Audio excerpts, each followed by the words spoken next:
Hello, hello.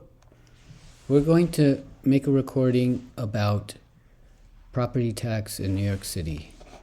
The key to it is this Tax Advisory Commission has decided to change the law S7000A, which we can discuss in another video, and which limited tax increases, and we're going to go to a new system which is based on market value. Of course, any property that's market value has skyrocketed will be affected, and probably in the future in a negative way, because the property tax skyrocketing will cause the market value to go down. It's not like we live in a world where property tax doesn't affect anything.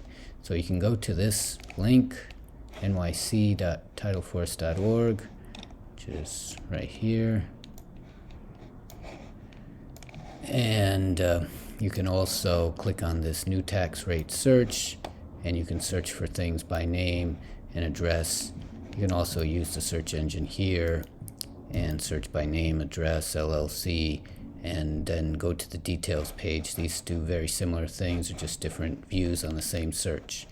But the point of this is to talk about revenue neutrality. Why is the property tax going up for some and going down for others? Well, it has to do with the original request.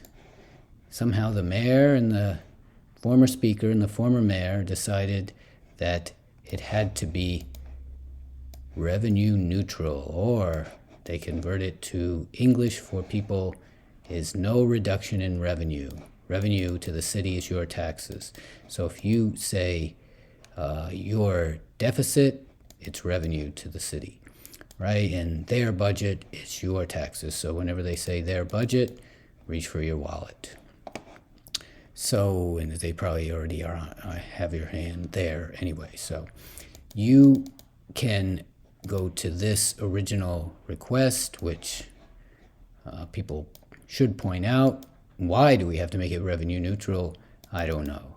We can look at the S7000A Wikipedia page and see that the budget is growing astronomically, and maybe we should talk about the growth in New York City employee headcount.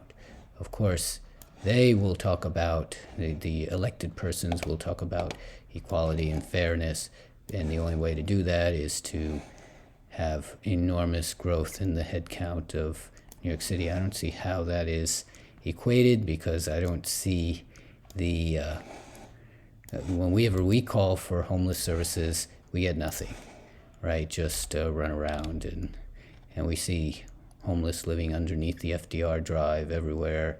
And of course, when you point it out, they say, well, legally, it's very hard to help, right? So how did the workforce go from 200 to 300 to, it says previous high of 311,000 in fiscal year 2008 to 293,000 in fiscal year reduction.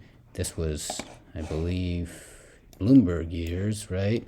So now it's up to an all-time high of 326K. That's a lot of people. What's going on here? And then authorized headcount will decrease to 333K. This is like monopoly money here. 336K. Look at this. This is not a joke here. And let's just look at the Wikipedia page. It says it employs 330,000 people. If you do the math, that's a lot of people. Somehow, only 3 states, New York City has more government employees than all but 3 states. How is that possible? Is the population that big? Is it bigger? Population, that's a lot of people. And are you getting the services of the mayor? The current mayor says that we're not getting the services. Well, let's see that in action, right? Let's go to the public employee website called richstatespoorstates.org, and they actually show New York State as 46th in the most employees. I think they call this best. So they're actually saying more employees are better, So New York City is better because it has, and this is New York State actually. So New York State, I believe, has even more employees per population, but it's a big state.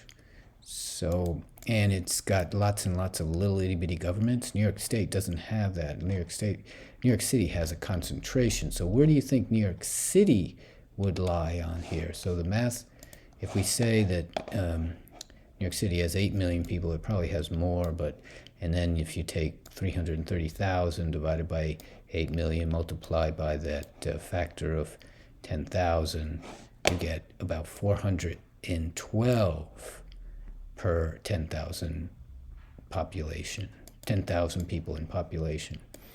So that's very comparable to states, right? So that's a big number. That's a lot. For a concentrated city, that's a lot of people. And of course, the New York Times finally realizes it. After 8 years, they write an article. The budget soared under Bill de Blasio, who significantly expanded the size of city government. The next mayor, Eric Adams, will have to rein it in. Wow, finally they wrote an article. Look at that, December 30. Look at this. Everybody writes the article. The tax commission publishes their final report on this day. So right between mayors. Oh, is this? Yeah, this is the last day of the year. Unbelievable.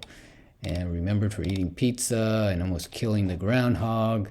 This is amazing. But one central element of his administration has received less attention: his passion for spending money. Wow, finally the New York Times realizes this. Under Mr. de Blasio, the city's budget soared to a record $102 billion. That's accurate. I'm not making this up. That's right in the Wikipedia page, S7000A. Just search for it in Google. And the city workforce rose to more than 225,000. That's right, its highest ever. De Blasio has set every record. And who do you think he hired? You know, is it his helpers, right? His final budget, more than $25 billion, higher than his first budget, had something for everyone. $377 million to expand 3K. Well, I'm surprised there's not 0K. Your baby's born, and Bill takes care of them. $234 million to hire workers to clean the city. Wow, look at this.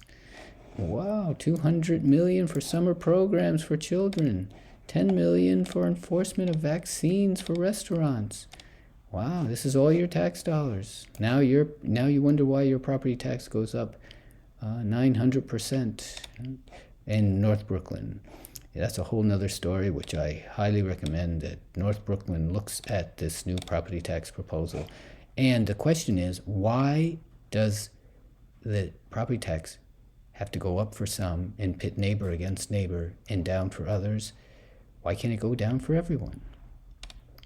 Paid a large share of the largesse. Federal pandemic relief funds has paid a large share. Let's see those numbers. Where do you get that? The next mayor, Eric Adams, will face a much less rosy financial picture and difficult decisions over balancing the budget as the Omicron surge in corona cases raises doubts about the city's recovery from the pandemic. The city will have a nearly $3 billion budget gap next year and another $2.7 billion gap the year after that. Mr. Adams must negotiate new contracts with municipal unions, some of whom are calling for raises. Oh my God, look at this. The private firms are giving 0 raises, and these guys are calling for raises. Programs like 3K are being funded with federal money, will require revenue sources in the years ahead. Wow. Mr. Blasio's spending spree could create problems for Mr. Adams, some budget experts say, and should have been more financially prudent. Look at this. Time in office, inequality, homelessness, oh my goodness, safe streets. Bill de Blasio is certainly remembered for as a fiscal expansionist. Oh, thank you. Finally, somebody's realizing. Mr. de Blasio's third year in office was employing 287,000, and now the headcount fell Fell? That's not falling, that's rising. As of September, this is a good word, belt tightening. The increase in the city workforce will create long-term costs for the city healthcare. We have a recurring bill when we hire people, and it needs to be sustainable. We don't need a record large workforce. We need an efficient workforce that delivers services. Who's saying this? Mr. Rain. Thank you, Mr. Rain. Mr. Adams, former police captain who ran on a public safety message, has indicated he intends to be more frugal. He often speaks about finding efficiencies in a 2-year hiring freeze. Oh, look at that. Eric Adams is already, his website's down. Wow, holy Toledo. That's great. Wow. Efficiencies are, that's interesting. Eric Adams' site is already down. Wow. Wow, the whole site is down. Wow. I guess it's over. Mr. Adams recently created a new position. Efficiencies are, I want to meet that person. Unfortunately, efficiency plagues our city agencies right now, Mr. Adams says. Making the government more responsive and streamlined will be one of my top priorities as mayor. At the same time, Mr. Adams was heavily backed by District 37, largest union, and of course, in 50,000 retirees. Wow, the union spent $1 million to help in a heavily contested primary. And after his victory, the executive director, Henry Guarino, called Mr. Adams the essential workers' champion. Indeed, municipal union contracts will be another early challenge. The Independent Budget Office indicates that 1% of salary increases could cost the city about $600 million in the next fiscal year. The leader of the union, Patrick Lynch, endorsed Adams and 2 other moderate candidates during the primary and has already called for a raise for the police officers. Wow. And the op-ed piece said that deserves a raise on par with pay in other cities. Wow, we intend to hold him to his word. Wow. But other departments have grown too. The fire department is 11,000 more workers. Health department 1,000. Information tech has grown by 42%. Wow. And department by transportation by 16%, driven by Vision Zero. Wow. The police department by $200 million. The budget, I thought they were cut. The left wing defund the police.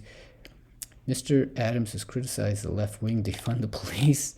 Wow. The New York Post editorial said that Mr. de Blasio was leaving Mr. Adams, his political ally, a looming fiscal nightmare.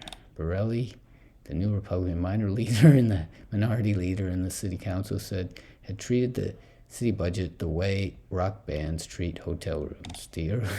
Earlier this month, de Blasio was considering a run. Oh my God, this is scary. This is very scary. Wow, defended his liberal spending. Yes, 3K, it's only about justice. And thank you, Mr. Sweeting of the Independent Budget Office. He's concerned about health benefits and pensions. Thank you very much. Eric Adams' site is down. So let's see how often the New York Times actually looked for these things, right? Here's a site. It's a query in Google, site, NewYorkTimes.com. It limits it to New York Times. So you search for NYC government workforce record highs, right?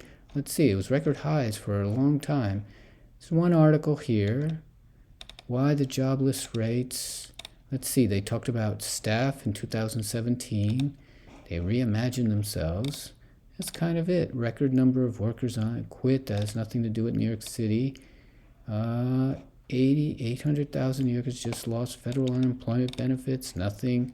So it just suddenly realized that de Blasio was on a hiring spree in the budget spree, and the hiring workforce struggled to protect a force of more than 300,000 full-time employees. I think this has to do with coronavirus. Quitting in a record number. So yeah, New York Times suddenly realized that. That's interesting. Anyway, we're going to call it peace out. Thank you. Please join the mailing list at tony.brooklyncoop.org. Please search nyc.titleforce.org for your new property tax, because if you're in North Brooklyn, your property tax is probably going up. If you had low property tax, you're probably going up. If you're in Staten Island, Queens, co-op and condo, probably going down. So good luck and peace out, and let's talk about it.